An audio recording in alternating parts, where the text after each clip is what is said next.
戦だナルト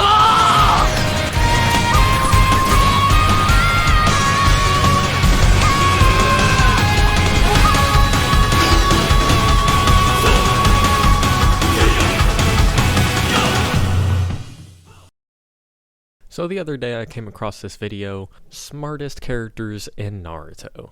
I was like, okay, let's see what this is about. And immediately the man says, Minato, Matara are not gonna be on the list. Honorable mentions. No, that's not correct. That's not correct. And then he proceeded to have like Neji in the top 5 and Shikamaru as the smartest character in Naruto. All wrong. All wrong. Tobirama is not in the top 3. It got me thinking, do all of these smart Naruto character videos have, all of these same pretty silly placements, pretty unintellectual placements? And I started watching the videos, more and more of them, and they were all kind of wrong. I came across one that had pretty good placements, but they were pretty face value. They weren't very in-depth intellectual placements. They were more, oh, this character achieved this at this rank, at this age, and therefore that makes them better than these people, which has a certain amount of merit. But I don't believe that's what the whole list should be based off of. If somebody hit Jonin at 13, that doesn't make them more intelligent than somebody who became Jonin at like 15, right? That's like saying Gaara's the most intelligent character in the series because he became a Kage at age 14, 15. Just because he achieves something very young doesn't mean that it necessarily makes him more intelligent than anybody else.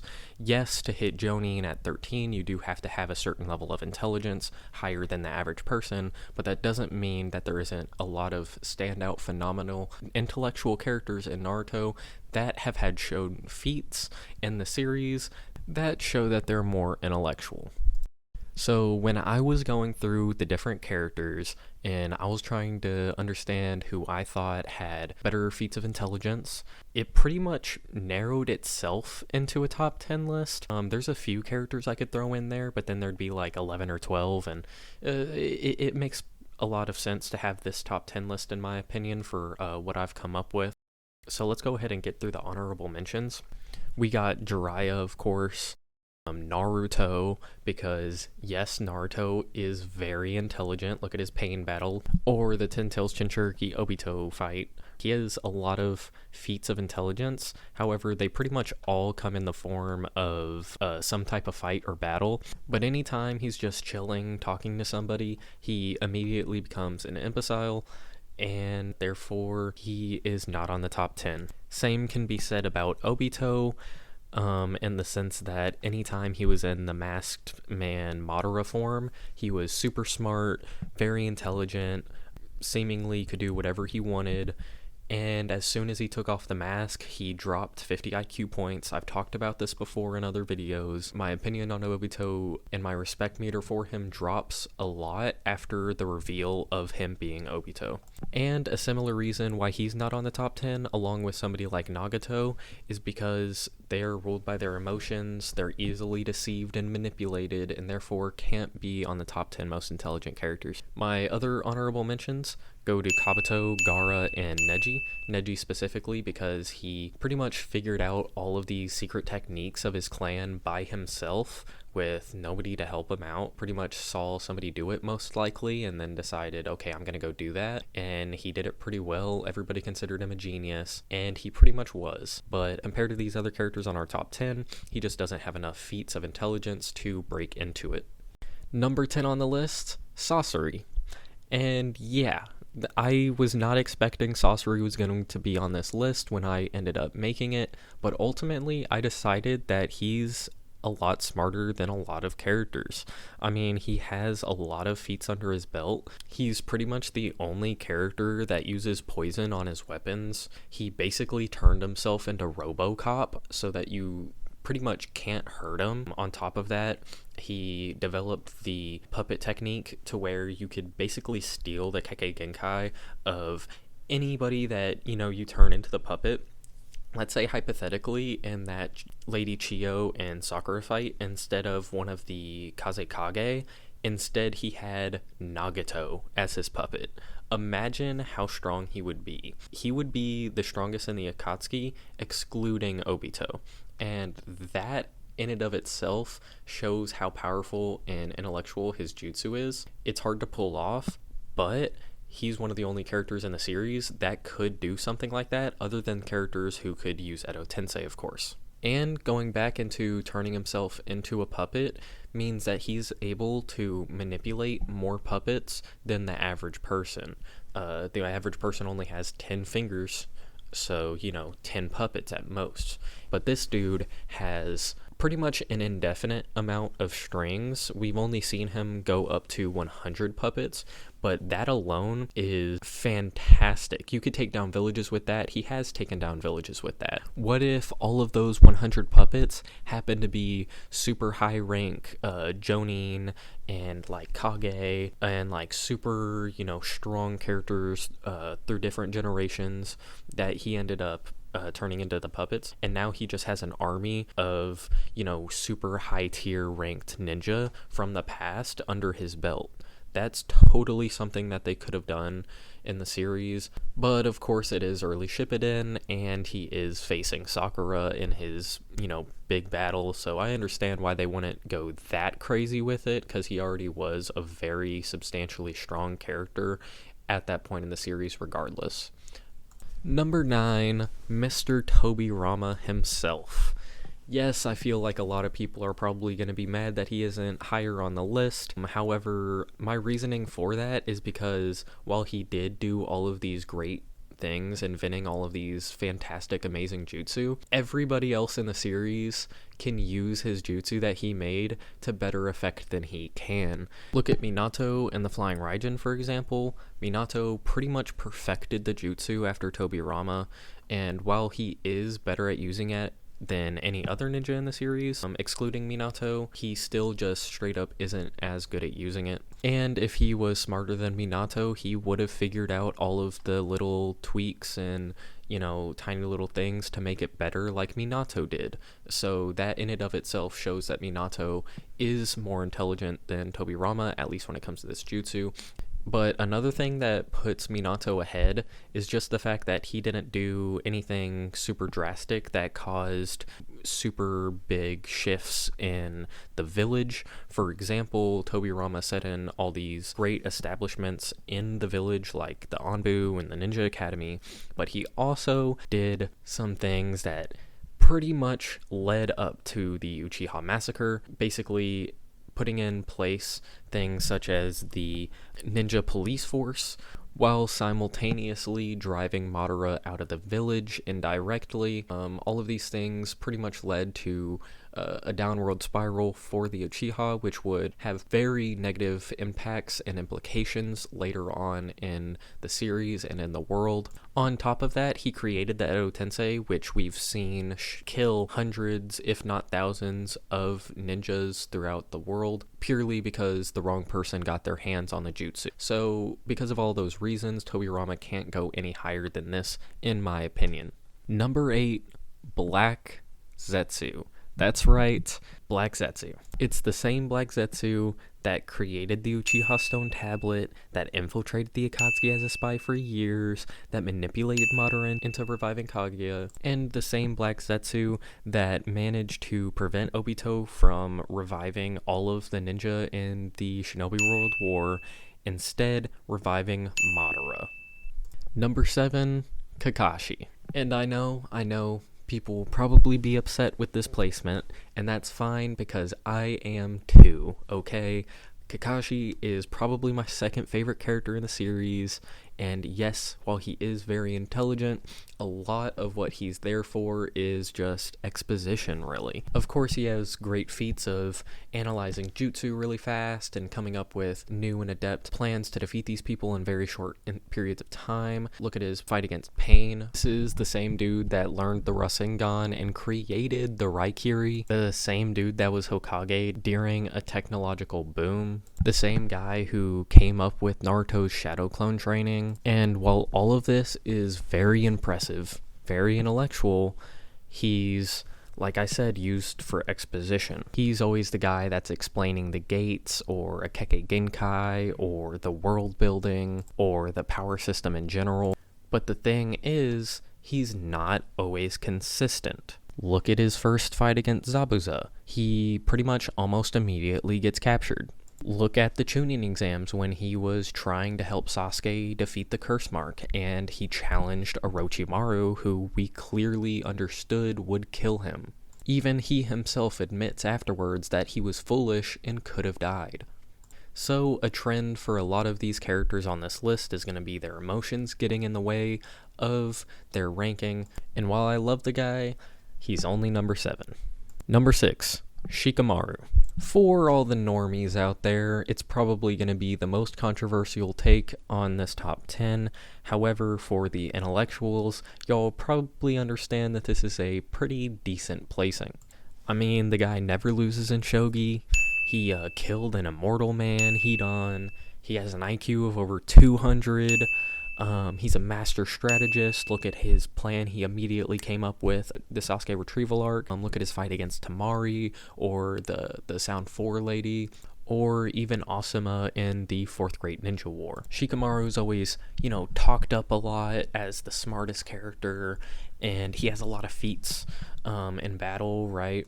However, other characters are pretty much the same. Look at Sasuke. He's considered a genius, and most of his intellectual feats are through battle as well, except he has better and a higher sample size of those feats. I already listed out all of Shikamaru's fights, but if I were to list out all of Sasuke's fights, we'd be here for a while. And almost in every single one of those, he shows feats of intellect. And in some of them, he shows higher intellect in his adaptation than something Shikamaru has done. Specifically, his Datara fight. But I want to say something about Shikamaru. I believe that he hasn't reached his full potential because he isn't motivated with becoming a stronger ninja. Instead, he focuses on becoming a better man and a better leader. These are really good qualities, but they hinder his ability to become the smartest due to him not being able to overcome threats such as the strongest characters in the series. That being said, he does have really strong feats in battle, adapting and overcoming. However, he's only done this to opponents that aren't very much stronger than him, and you could consider fodder in the grand scheme of things. Compare this to somebody like Itachi, and Itachi has done the same thing, except his opponent was Nagato and Kabuto, Sage Mode Kabuto. Personally, I think that Shikamaru's motivation and his drive is what holds him back as, being one of the smartest in the series, because if he had the same intentions as somebody like Itachi, he could be almost as strong as Itachi, excluding the, Sharingan, of course. But instead, that's not what he focuses on, and therefore, I don't think that I could put him any higher on this list. Regardless of me believing that if he had all of Sasuke's abilities and capabilities, that he would be able to do everything Sasuke has shown. Number 5, Sasuke. Sasuke is potentially the best ninja at utilizing ninja tools in the series, which is personally one of the coolest things in Naruto, in my opinion. And my reasoning for putting him higher than Shikamaru is purely because of the fact that he has just as much feats of intelligence shown through battle as him, except he has more of them and debatably better ones. On top of that, he also has more feats outside of combat, such as embracing the curse mark, which ultimately gives him more power, therefore being the more intelligent choice if you're looking for more power more quickly. He's done things such as, tear up one of his cloaks and scatter it, from different birds in different directions to get people off of his tail. This dude literally created Kirin, probably the coolest jutsu in the entire series, and he pretty much invented the reverse summon. On top of that, Sasuke always joins the side who's stronger, and therefore always has the best chance of succeeding. He did this with Orochimaru, he did this with the Akatsuki, he did this with the Shinobi Alliance. But while that is a strength, it's also a weakness, because in doing so, he shows that he could easily be manipulated and ruled by his emotions. Again, somebody else on this list whose downfall is their emotions. Sasuke, while being one of the biggest brain characters in the series, is also one of the biggest hearted characters in the series in his own twisted, sadistic way. Number 4, Mr. 4th Hokage Minato Namikaze.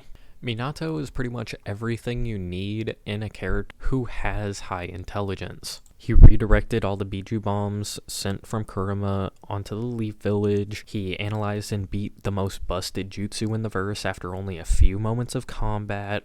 He sealed the evil half of Kurama into himself. He mastered the best jutsu in the series for mobility. He created the Rasengan. He's a prodigy. He embedded chakra seals into Naruto, not only for him, but also for his wife, which pretty much prevented Naruto from letting Kurama loose and breaking the seal, but also it gave him the strength and motivation to find the will to overpower Kurama when he was trying to learn the KCM mode.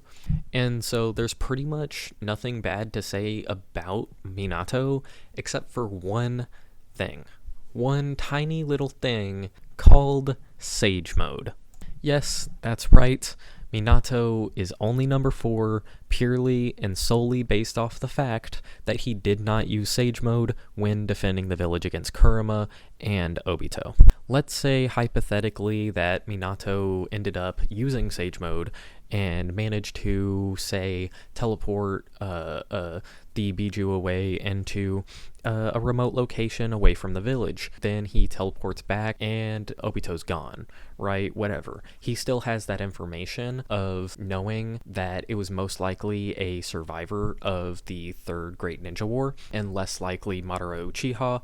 The same conclusion that Itachi came to in his novel after having an encounter with Matara Uchiha, quote-unquote Obito. That in conjunction with the fact that if that happened and Minato was still alive, saved the village and everything, he wouldn't have put in all these restrictions on the Uchiha, therefore not pushing them over the edge into actually starting to plan the coup. And therefore Itachi would have never have had to been a double agent or whatever, and therefore he would have been on the side of Minato, and he would have ended up revealing to Minato that he found footage of Matara, quote-unquote, going into the shrine of the Uchiha and their secret meeting place, and therefore Minato can set up a seal and, go ahead and assassinate Obito whenever he goes to visit the shrine. Literally, Minato could have prevented pretty much the entire series if he just used his Sage Mode when he was defending the village. Therefore, he can't go any higher than number 4, regardless of the fact that he has the potential to be number 1. Number 3, Madara Uchiha. Madara is pretty much the Aizen of the Naruto universe. He planned out Ren's death in conjunction to Minato not being there on that mission, pretty much creating Obito's character from there on out, and selling his idea to Obito, making him pick up the mantle of Matara. And he pretty much planned all of this out after generations after he should have died. Matara basically attached himself to the Geto statue and put Hashirama cells in his body to pretty much extend his life force. But because of this Hashirama whole thing, the Hashirama cell plot armor, Madara created this, okay? This gave him, the ability to just go ahead and make all of the white Zetsu. It gave him wood style. It gave him regenerative capabilities, and pretty much all of the other plot armor that comes out of using Hashirama cell. He also has very strong intellectual feats in battle, and he's also able to adapt to his situation, stealing Kakashi's eye so that he could use Kamui to get to Obito to take his eye and use the Rinnegan. And so all of this is like really big brain, but the reason why he isn't any higher on this list is pretty much because of the fact that he's careless. He's pretty much ruled by his emotions. Example, leaving the village, being cast out of the Uchiha clan, proceeding to decimate the new generation of ninja until he sees Hashirama and immediately forgets anything that he was doing at the time and immediately jumps in to try and, battle him because that's all he cares about. And he constantly underestimates his opponents.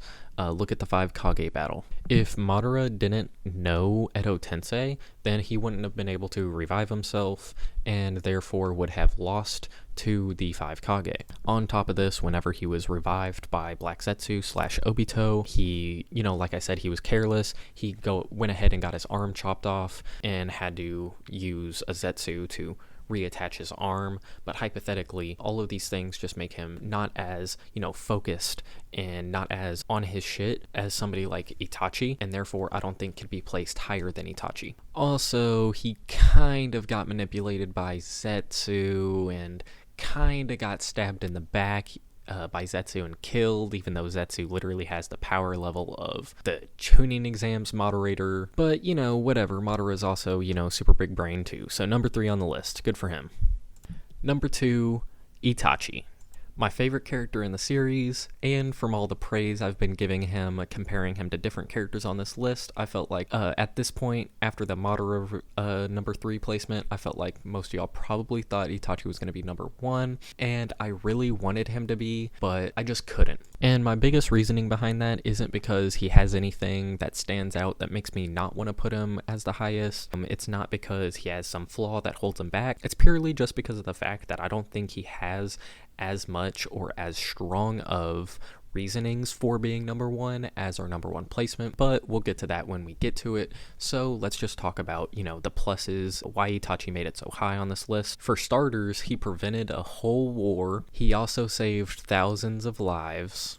And he managed to do all this for no glory, purely for the greater good. He managed to seal away Nagato when he was in Edo Tensei form, and on top of that used Chubaku Tensei. Itachi saw it for the first time. He was like, okay, it has a center point. We all have super strong abilities. Let's just take it out right here, right now, while everybody else was standing there dumbfounded, being like, oh crap, not again, not having anything to do. Itachi handled it all, put it all on his shoulders, put it all on his back, and came through with defeating him, just like Itachi always does throughout the series. Itachi knew about quote-unquote Matara before anybody else, and utilized him to help take out the Uchiha clan, not putting all of the weight on him, therefore making it better in terms of stealth and in terms of time efficiency. That in and of itself shows that he has the strongest skills of like an actual ninja in terms of like stealth and infiltration. He also infiltrated the Akatsuki as a spy for years. And similarly to Minato, he planned for the future after his death, putting a crow inside Naruto to activate the Kodo Matsukami onto Sasuke whenever it meets Itachi's eyes, and therefore the EMS of Sasuke, to pretty much make him fight for the Leaf Village regardless of, whatever's going to happen. And that actually ended up, working onto himself and putting him out of the Edo Tensei control, and that worked out perfectly fine for himself and for the ninja world as a whole, being that he saved all of them. So even if it didn't work out exactly how he planned, it worked out for the benefit of mankind. He also planned ahead for whenever his eyes met Madara, quote unquote, whenever Sasuke got his EMS, and if Obito was literally anybody else in the series, he would have instantly been killed, unless, he was Orochimaru, and of course he could just shed his skin, but, I digress. Itachi is phenomenal, great, love him, and that's all I gotta say about that. Moving on to our number 1, the biggest brain in the entire series goes to Orochimaru. Yes, it couldn't be anybody else. Orochimaru is a pimp. Dude is literally immortal. He survived being killed multiple times. He managed to assassinate multiple Kage, and one of them he even imitated and masqueraded as for multiple weeks, if not months, leading up to the Chunin exams. He even stole Sasuke from Naruto and Konoha, and he created Kabuto, like that slimy bastard. Yes, Orochimaru created him. And guess what? Orochimaru is still free, chilling like a villain, doing experiments, alright? This man is not in jail, even though he basically allowed Kabuto to learn Edo Tensei, therefore not only killing indirectly hundreds, if not thousands of ninja, he also directly killed hundreds, if not thousands of ninja all across the world through his different prisons and hideouts and even his own village. Because yes, this motherfucker also owns his own village. Oh, and guess what? He could have prevented the 5th Hokage from becoming the 5th Hokage if Naruto was not there. He 100% could have manipulated Tsunade into not becoming the Kage.